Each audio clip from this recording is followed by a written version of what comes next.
And here yet again with Roland Grapow of the band Masterplan. Roland, it's great to have you on the show yet again. And let's talk about what does Masterplan currently have going on and talk about the current happenings of you and, of course, the band. So I just finished a couple of productions like Lords of Black and Kilmara, and I started already with the next band called Black Majesty. I'm thinking I'm doing the fourth album already, and so we have a lot of festivals this year going on with Masterplan, or some small touring in Spain.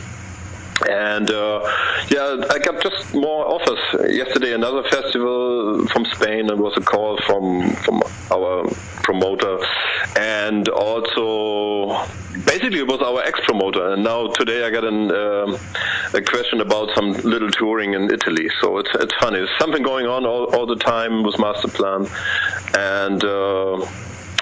New album, that's the only problem. So I started, or will start this month with songwriting. We did already 2 years ago. We had 3-4 songs ideas, maybe I told you already last time. And so we were basically a bit lazy with that. So, But I hope we get the album done, the next normal studio album till October. That's what I really hope, because it's time. Well, one of the things that obviously we've talked about over the years and for quite a long time is Andy Sneap was a huge inspiration for you as a producer, and you've become a record producer. You've taken a lot of what Andy has taught you and other people have taught you over the years, and really have started putting out some really great records. And then, now Andy has produced a really killer album, the new Judas Priest album entitled Firepower. And, what's your opinion of it? What do you think of his production on that? Because I think it's very good, and I know you were a fan of Andy's, and, talk about that and talk about what you think about it. As I know Andy, everything sounds basically just great. I'm a big fan of him, and the last album I was, there's always one reference album of him for a certain time. Some years ago was Megadeth, Endgame. Now I liked I'm on a Mars. I forgot the album title. I think I have it here, like the reference. It's some juggling, some funny name here. I don't know, some Scandinavian name, and but I think the next reference album will be Judas Priest for sure. So I still don't have it. I ordered it. It's pretty late. I hope it's not lost somehow. But I still love my CDs to buy, and I think what I heard on the internet or on YouTube was brilliant, and the funny thing is I wanted to meet Andy Sneap in March again, and we talked about it like 3-4 months ago, and then I said, so when should I come? I would like to book the flights now. He said, there's something I have to tell you. So he told me that the news before it was even official that he has to play with Judas Priest, and I said, no, come on.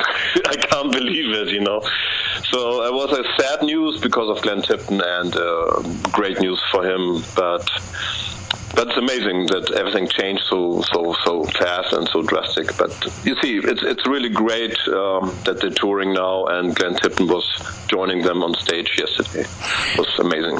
Well, and it's really great to be able to see Glenn go out there and go on stage with them, and it's really sad at the same time knowing what disease that he has, that he's got Parkinson's. And I mean, it's a sign that, a lot of these icons and a lot of these great musicians aren't going to be around forever making albums. No. I feel like it's not even funny anymore. It's like my idols, many are gone already, and mostly you can say when I was young, my idols were like around 10 years older or something. Some younger even, like let's say Eddie Van Halen or Michael Schenker, so it's just 5 years older or 6 or 4 years older than me, And but you see, Glenn Tipton is I think 70 now, and or let's say Richie Blackmore is now 70, maybe 3 already, I don't know. So this generation is getting less and less, and I'm worried that that the next one is our generation. I'm already end of 50, so that means let's see how long we can produce and do this kind of business. I mean, it's great that Priest is still so big, and I saw them when I think 81 or 82 in Hamburg first time, and it changed totally my life. I was a musician already, and I started Rampage with my friend at that time, and we heard Judas Priest and then Saxon, and these two bands were the new wave of heavy metal for us. That was the beginning of the 80s. And, at the same time, I was still listening to other music, totally different music, like the 70s stuff like Deep Purple or Kansas, Journey, Styx, Foreigner, and all these kind of bands as well. But you see how big they are now, and this is amazing, and I'm really happy for that. But you see, it's scary as well that we are the next generation, I guess. And I think... I don't want to mention this my old band again, but you see how successful Halloween is now. Mm-hmm. It's also, that's the age thing. The generation grew up with this music. They're also not young anymore, but they're appreciating that they can see something which came back, like a reunion or something like big, or farewell touring. It's so famous to say farewell tour like Scorpions did 6 years ago. Right. And they're still touring and laughing even now about it. But but this is the kind of thing. Many bands doing it. And I'm thinking about this as well. So how old I want to be to stay on stage. So I don't want to be so fragile looking and weak and thinking I have to be on stage just to get some beers for free and some money and to survive. So that's not my kind of thinking, because many of our idols, like Elvis or like the other guys, the Jimi Hendrix, they died very young, so normally you don't see your idols dying when they're 80s and still on stage performing, This is really strange, but I think that's the kind of generation we have now. They're not stopping, they're not even thinking about it, except they're getting sick or dying. Now, it's awesome that, a band like Judas Priest, and some of these bigger bands, they usually don't want to get a good producer. They want to do everything themselves, and the albums never really sound that good. And Priest decided to not do that. They decided to go with Andy Sneap, who made probably the best sounding album Judas Priest has had in years. And, bands like Iron Maiden really should take note because they need to start doing that as well. Good example. Good example. I think Judas Priest was always, for the time, I think, if to be honest, they had always a good sound. In the 80s they sounded great. I mean, Painkiller, when Painkiller came out, at that time, everybody was just thinking, oh my God, this drum sound, this guitar sound. Now it's old sounding, compared to what Andy did now. I think the new album, Firepower, is amazing, and they made the right move. I think it's, especially when you want to achieve still, I don't know if it's the last album, but if it's the last album, it's a brilliant album, from the sound, from the production, from the songwriting. What I heard so far is great. He's singing amazing, so it doesn't matter what is live, but what I heard live is great as well. It's like the team they choose, like Mike Exeter, Tom Allen as the name, right? Mm-hmm. And Andy Sneap together. I think it was brilliant because they had some old guy who knew the roots, and Mike was working on the last couple of albums, and maybe they could even ask my friend Roy Z, because he worked with them as well. But I don't know why, But anyway, Andy was the guy who made the sound, I think, so brilliant and modern. And that was a good move. Keeping a job in the music industry, making a living off of it is a very, very tough thing to do, especially nowadays. And you also, besides being a musician, you've also become a record producer, and you've been doing pretty well at that. And what made you decide to want to really get into production? Because I know when you and I first started to get to know each other, you weren't as much into that as you are now. But obviously, over the years, you've been inspired to become a record producer, and you've done very well at it. So with that said, who were some of the people that really helped you out in the beginning and inspired you to become a producer? And, why did you decide that you wanted to do this to begin with? The funny thing is that I was never really interested in the beginning. You know, when I was a guitar player, I was just into guitar sound. I tried to get the best sound I always was trying to achieve, especially with my combination I used in Halloween, the Stratocaster, my old Marshalls, some pedals. I was a big Yngwie fan, but I wanted to have a better sound. I wanted this Blackmore sounds, you know, from the 70s, this kind of made in Japan, or, you know, this machine head sound, which I still love a lot, you know. And other guitar players I really liked the sound was Brian May. So I think I was really into sounds, you know, and there are some brilliant players, but some of them, they don't have a good sound, and then I'm not so impressed. So I think the combination is always important. If Brian May, you hear one tone and you know it's him, you know, because of the guitar sound. And that's maybe how it started, somehow hidden. And I remember when I had a big stereo system at home, before I even was on Halloween, I remember. And I was fooling around with the equalizer, and the album I heard was just brilliant sounding already. But I tried to improve it somehow for my home system. And maybe that's how it started in a deep way, you know. And the band was Rush, you know. Tom Sawyer was listening, and I was like, wow, this bass sound, the drum sound. And this was already brilliant production at that time. And then many, many years I was just playing guitar, didn't even pay attention in the studio. And I really regret it now, because I was working with so many great guys like Chris Sangaridis, with Michael Wagner, Michael Tebis, who was an engineer always on many, many albums. And then slowly on the end, you know, I was thinking, okay, I bought a lot of equipment when I did my solo album, my first one. So I was still a couple of years in Halloween, and most of the stuff I still have. So, and some people advised me, like Michael Tebis, and he said, you have to have this is important, this is really good, like classic Neve equipment, you know, preamps or Messenberg EQ. I still have this stuff, and I bought it 20 years already ago. But at that time, I didn't know what to do with that. So basically, when we started the first Masterplan album, when we did the Dark Ride album with Roy Z, I was more interested, because I loved the guitar sound.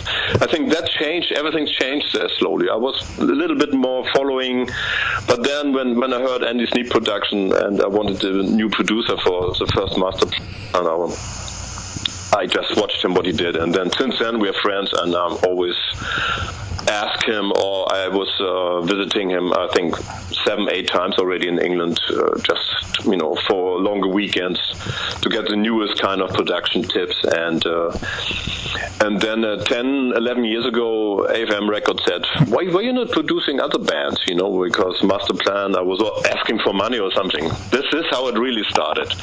Then I said, okay, I had the equipment, I had a home studio which was just for Masterplan. But then I said, okay, why not recording other bands? That's how it started. And, you know, I think it needs a lot of experience to be better and more in the first league to play, you know. I'm still not there, but I'm on the way, I hope. I think you're well on your way. You know, that's you need to be really interested. I think I have the same energy into this productions and learning this stuff, like I put the energy to learning my guitar. You know, I don't think I have big talent. It's just hard work. Mm-hmm. So that's how I see myself. You know, you have to work, you have to fail, you have to make mistakes, and just keep your ears open and try to learn from everyone. It's not just Andy. I learned also from Jens Borggren and reading interviews of him and or interviews of people who met him. And of course, I tried these kind of tricks he's telling, and you know, and all these other guys on the internet you can find. Nowadays, it's easier to learn stuff, you know. Right. But that's how it is, you know. You should try, and you should think after the production you did and think this was the best I ever did. Maybe then after 3 months later you say, oh, why did I do that, you know? So you have to learn and try everything, and also by errors you get better, you know. Right. I think it's the same with the songwriting, it's the same with guitar playing or singing, same. you were a huge fan of Stratocasters, and you and I first started talking. And, what ended up happening was then you started playing more Gibson stuff. And, Gibson obviously is struggling. Everybody knows that. What is your opinion of that company, and why do you think they were struggling and, possibly going bankrupt? I heard some rumor about it like some weeks ago, right? Mm-hmm. But I didn't really follow what's happening because, I totally lost a bit interest in this, guitar kind of thing, I have my guitars are kind of vintage. My black main Les Paul, which I use basically just in the studio since the last 10 years.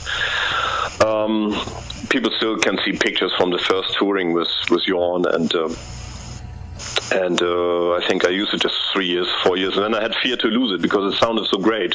So it's the same guitar like John Sykes is using. It's the same year, 77, 78, 76, and has a maple neck, and I never liked mahogany. And the same has my live guitar, which I'm using now.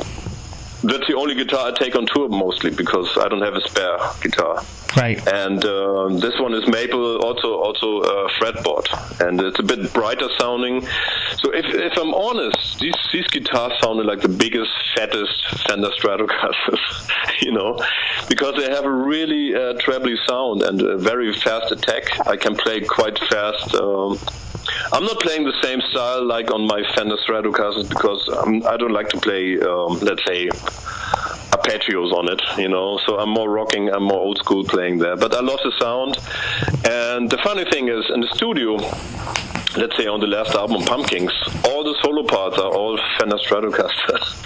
So I'm only for the rhythm guitar I'm using Gibson. So live, of course, just a Gibson, but on the studio I still go back to use my Stratocasters because I love this solo sound, because I'm always, especially when I did Pumpkins, I wanted to sound more or less like I did in the 90s, mm-hmm. and a bit more modern update because of the recording technique or whatever. So, but sometimes people doesn't realize. They say, "Well, you don't use these guitars anymore." I said, "I'm using it, but you don't know about it." Right.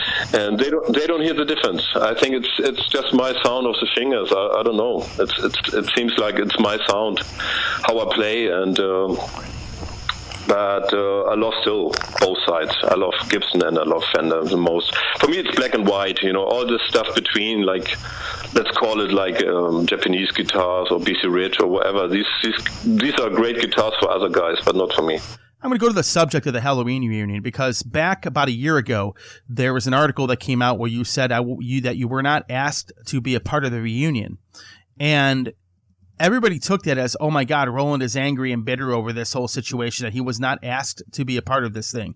And really, that's not what the case was. But, a lot of people online and on the media and on the internet were trying to almost start this media war between you and that band. And I know for a fact that you were not bitter about them doing a reunion without you. You just basically, to me, you were just like, hey, I'm going to go about my business. I'm going to keep producing bands. And, let's face it, you're in a completely different place than you were, say, when you were in that band. Musically, you're in a different place. You're producing all these bands and stuff like that. And you're not as keen to go on the road as you used to be. And to me, you never came off as bitter when you talked about it. You just basically told everybody that you were and has to be part of it. And everybody took that as you being angry. And even I've had people that have tried to bait me into saying something. So really, you were just never bitter about the whole thing, and you weren't angry about it. They went on the reunion and that was it to you. And, everybody tried to make it out as if you were. And I know for a fact that you weren't, and that everything with you and that band is far in the past now. Yeah, there were a couple of fans writing me, and they even met or saw the show without me, and they said they missed me, especially South America, blah, blah, blah. And then they started to write me big letters, and I said, like, okay, I answered once, and it was nice, and I said, But then, especially media, you can say whatever you will. I think if you're too positive, then they think, okay, I still believe he's bitter. He's not in the feeling good about that, because they put themselves with their fantasy, with their own personality in this kind of situation. They think I am, because they don't know what I'm doing. Because I'm really happy. I have a beautiful wife. I have a dog. I have a studio, big house, you know, and I'm not and I'm healthy so far, as I know. So, and that's the main stuff, you know. And surviving means I can live. I'm not rich, and you know, but I have a lot of passion for music still. I love my job. My job is music producer more than a guitar player nowadays, and that's what I love. And of course. You know, sometimes you meet fans, I wanted to tell you before, but especially, it doesn't matter which country, but they, you know, you talk with fans and then they say, yeah, some friends of mine, they say, you are really arrogant, and I don't think you're arrogant. I said, why they think I am arrogant? They don't even know me. Mm-hmm. Maybe because of some interviews which you do, and then I feel sad because why you give interviews when you say something and try to be positive and they still think you're negative? Right. You know, I don't understand this. This is so unfair to my personality because I'm not negative. I don't think I am frustrated. I don't think I am a bad person at all. You know, it's just why some fans know everything better. Right. You know, it's just because they're a bit more fan of the other member, or which is okay. You know, you don't need to have the same sympathy for everyone, but it's not fair to say this guy is bad because, or negative because he looks strange or something, or has a fat ass or something. You know, it's like there's no respect anymore, especially on this kind of internet or you know, media, social media kind of time, how you call it, because I'm still old school, you know, and so I grew up in the 70s, and my idols came from the 60s, which was a hippie era. Everybody had long hair, everybody was cool, and we had just the best music we could have, you know, and so we never talked bad about other people, you know, we just... I had so many bands I liked, and I loved all these guys. You know, I never said this guy is better because he's cooler, or something he said in interviews. You know, there was a funny interview of one of my idols, Michael Schenker, and he did it in the 70s. And he said one guy was, I think it was a guitar magazine already, and he asked him, "How you do your guitar sound?" And he said, "Yeah, I'm using a guitar and a Marshall amp, and I'm not telling you anything. This is top secret." So when I read it, I was fucking. Of course, I was interested how he's doing it, you know, and I was like, he's so arrogant. But I think Mikey Schenker is special. I love this guy, you know, and so he was hiding it and. Somehow, but I don't think there was a big secret anyway. It's just, you know, he didn't want that people copying him, and I think he was right, you know. But you see, that's the kind of interviews which I still remember. But you know, it was more funny now than I would think he's arrogant, you know, or something like that. But that's how it is. I think people should be more relaxed about everything. It's just a community. Especially when you go to rock or metal concerts or these festivals, you see just people enjoying, and they all enjoy and love it. But sometimes when they're sitting at home on the internet writing or, you know, talking with friends, they're so negative, you know, talking. I don't understand that. I don't think none of us, let's say, musicians or idols for these people wants that situation. So I think we want just calm, everything easy, everything happy. Calm down, people. Don't drink. Don't take drugs. No, I'm joking. But, you know, as I said before, you know, when this whole reunion thing was announced, you just basically were like, oh, you know, that's awesome for them. And you know, I'm just going to go make another record. And that's pretty much what the conversation was. I think I forgot about it already. You see, I'm not really living in the past and analyzing what I did or, you know, something. But I think at that time, when we did the Pumpkins album, they all thought it's kind of revenge or something. Now I remember. Mm-hmm. And for me, it's just a relaxing situation. It's just, I took my songs and I put it in a new costume with new band members. That's it. I forgot about it already.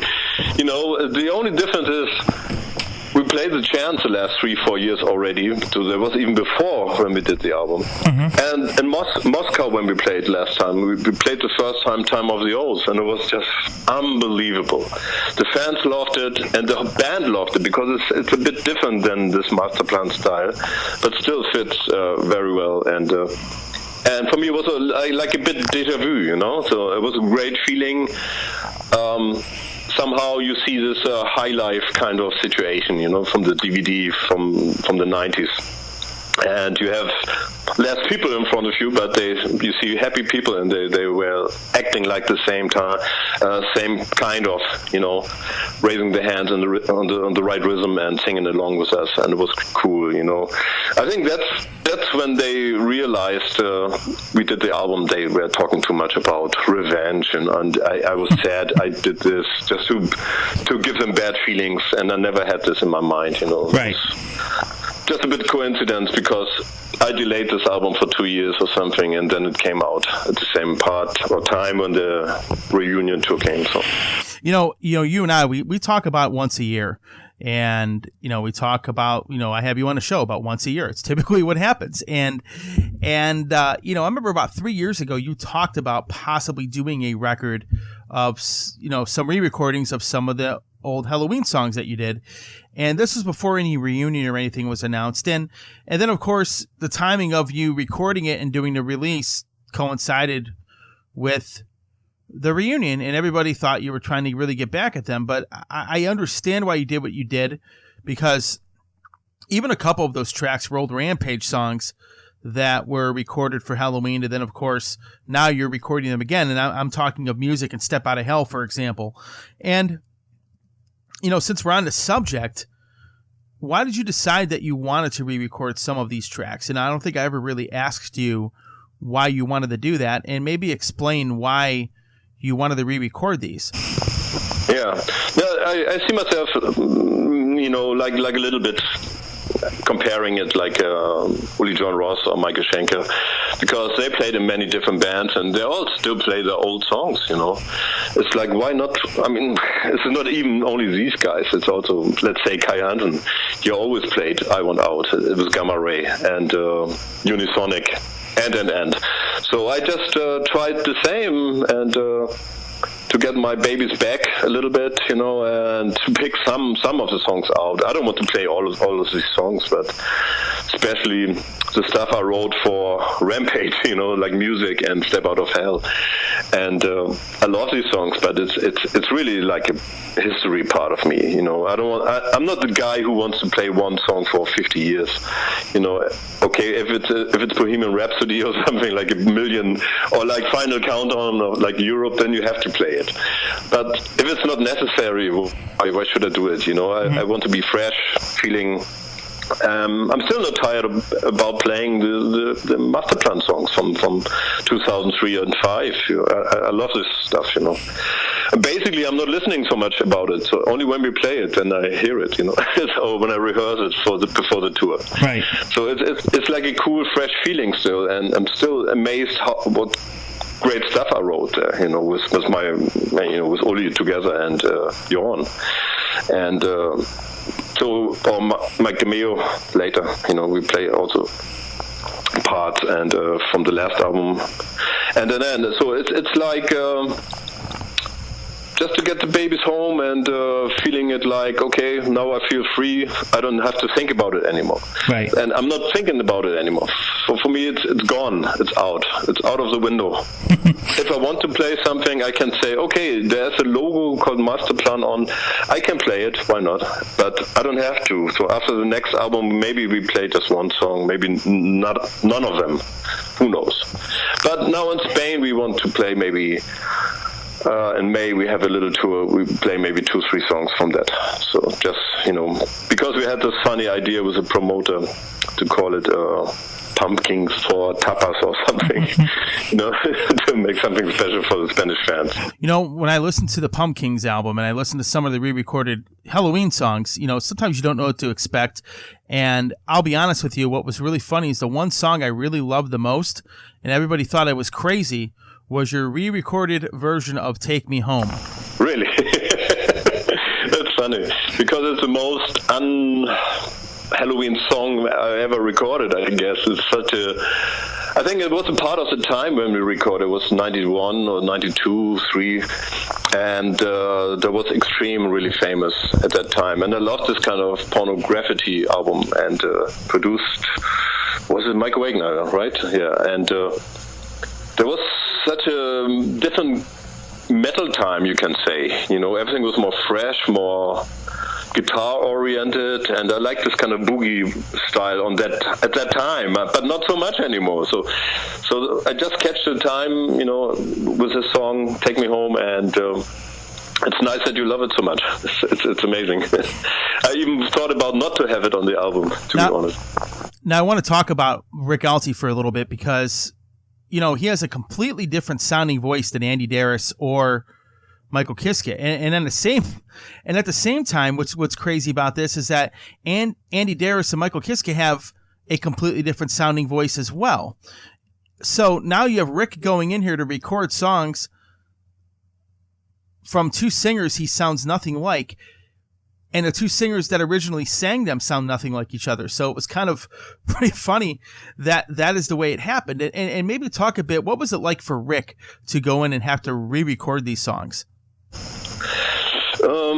I think, for my taste, I think he sounds more closer to Andy Darris, of course, because Michael Kiske has a totally vocal technique. You can compare a little bit like these classics, like Geoff Tate or young Bruce Dickinson and Rob Halford from the 70s. These kind of, so it's really a technique. You can sing very high and clean. And of course, the sound is totally different when and the songwriting would be different if you have a singer like that, you know. Mm-hmm. So later when Andy was singing in the band, I was getting more heavier, more, like Time of the Oath or Mr. Ego, these kind of songs. And I think for Rick it was much easier to sing these kind of songs. And The Dark Ride, I think he's pretty close, and Escalation, you know. He didn't try to copy him, but he told me he was impressed how high the stuff from Andy is, because Andy has a more, how you call it, a more raspy voice, more rough. But his singing was sometimes much higher than Mikey Kiske, and people think Mikey Kiske is a high singing guy always. But he has just a clean voice, and in the higher mid-range, it always sounds higher than it is in natural, you know. There are many, or Rick can sing much higher than Mikey Kiske, but he sounds totally like a trash can then, you know, like you know. But he sings really, really high. I can't even get these notes, you know. But it's totally distorted. That's the difference. And Mikey can sing very clean high, and that's so impressive. That's a lot of fans, or especially these kind of fans, love so much on him, and I love it too on him. You know, so it's a great technique, and that's definitely not possible for Rick to copy that. You know, right. that we knew it from the beginning. Now I want to talk about the band chemistry a bit, because, you know, after Aeronautics, it seemed that you lost a little bit about that. I think Mark II, when you lost Uli and you lost Jorn, I think it was probably, in my opinion, my least favorite album that you put out. And then when Time to Be King came out, you at least got Jorn back, and there was a little bit of that chemistry back, but something didn't feel right about it. However, when Nova Minitium came out and you got Rick in the band and you had some other musicians in there, it was like everybody got along really well. It was like, wow, this band is back. And I think Nova Minitium is on par with the first two releases that you put out. And what changed between Time to Be King and Nova Minitium? You know, talk about your band chemistry.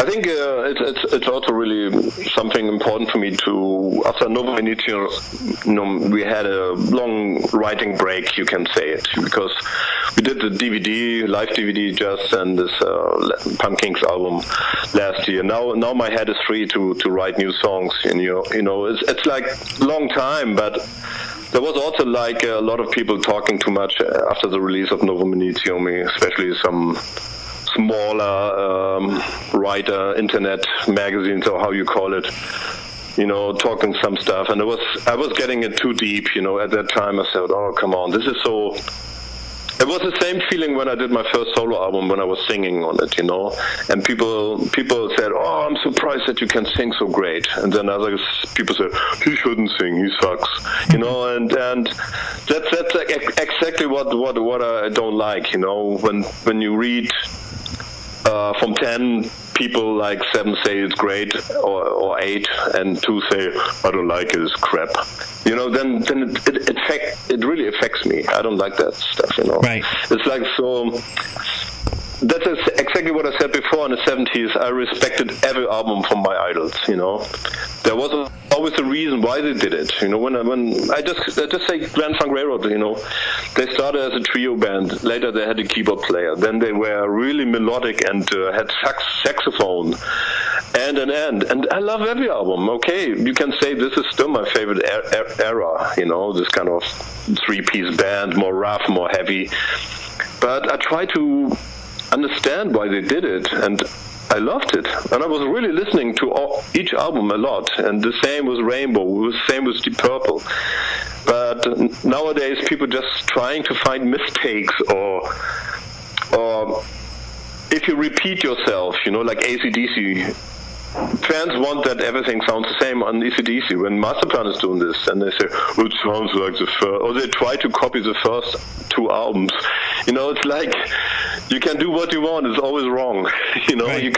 There's no win situation anymore when you have a couple of albums out, especially when you have a great first one, and then they say the first one is great, but the rest I'm not sure.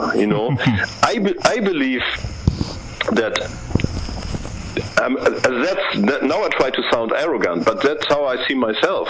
So I think nearly every song I wrote, even including the bonus tracks, sounding mostly better than many average bands, which people put on the big kind of spot, or have them, on the level, on the soil, which I think, why they're so famous? I think it's crap.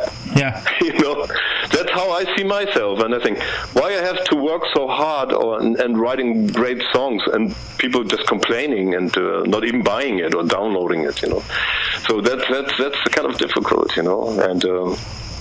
It was maybe easier when we did the first album, because we were hungry, we were like on fire to show something with a new lineup. But now I have a great lineup. I mean, we are really relaxed, and I hope we can make a great album without thinking about these people anymore. So that's what I want to do. And like you said, great. One of the album title of Grand Funk, what is this album? It's good singing, good playing. So that's the album title. And Frank Zappa said this is a great album title. Mark Farner just said it to him. And that's what I want to do. Just great playing, great sound, just good chemistry, and emotional. It should be emotional. For me, music is always emotional. I'm sometimes really into these songs we wrote on Masterplan, which sometimes are not the heaviest or the fastest. But I'm just wondering why some fans doesn't get it. They always want this power and fast, and right. For me, it's more the fake kind of feeling metal. There's no emotion for me. But that's maybe because I'm old school. I don't know. But I hope that we can still deliver this for the fans, and maybe some of the fans will understand it after 10, 20 years. Who knows?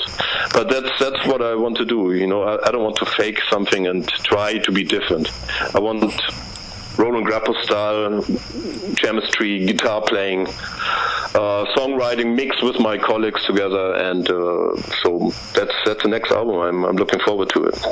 Well, I got a couple more questions for you, Roland Grapow. The next question is, what are some of your highlights of the last 20 years of your career? Like, I've met you 20 years ago. We've known each other a long time. Obviously, you've gone from Halloween to Masterplan now. And what are some of the highlights for you of your musical career over the last 20 years? 20 years is not so long ago. So I started a bit earlier with the guys, right? But 20 years is around, what is that? 98. So I think, right? 98. Yeah, so it's, there was still great times, yeah. So we did, I think, Better Than Raw, and then after that, The Dark Ride, which was my favorite album from Halloween. And maybe not the private situation was good, but I'm really proud of that album. It's something I don't know, hard to say. So, and we had good touring, we had good times, and but this was a good end for me. When I was out of the band, I was proud to be. Let's say that the last album I did with them was really strong and powerful. And then I think I'm really proud of about Masterplan a lot, because what we started was surprising the people, and we did something powerful, something unique. I think starting with a singer like Jorn was something really totally different than what people expected, and the chemistry and the combination was awesome. And I just realized that many bands copying us now. It's like funny that I don't say they're a copy of us, but the kind of they're fans, like Lords of Black. When you see Ronnie Romero singing, and he's a big Jorn fan, he's a big Ronnie James Dio fan. It's the same like Jorn. So Jorn is Ronnie James Dio fan, and then Tony Hernando, the guitar player, is a big Masterplan fan, and they don't have the songwriting that's different, but they try to get this direction, and it's really nice to see that bands following us now, so it's pretty cool. And now I'm even producing them and mixing them. That's the kind, you see, it's coming back somehow. It's funny, Roland, do you have any last words for the fans that are going to be checking out this interview? And of course, it's always great to have you on my radio show, as we've done for so many years. And any last words for everybody? Yeah, so I'm happy that you were listening, and I hope you felt my positive energy like always, and still smiling. So it's like still have a lot of things to do with Masterplan, mixing other bands, and hopefully touring more, and being quite busy. So hopefully you see us soon on tour, or maybe somewhere else. So have a good one.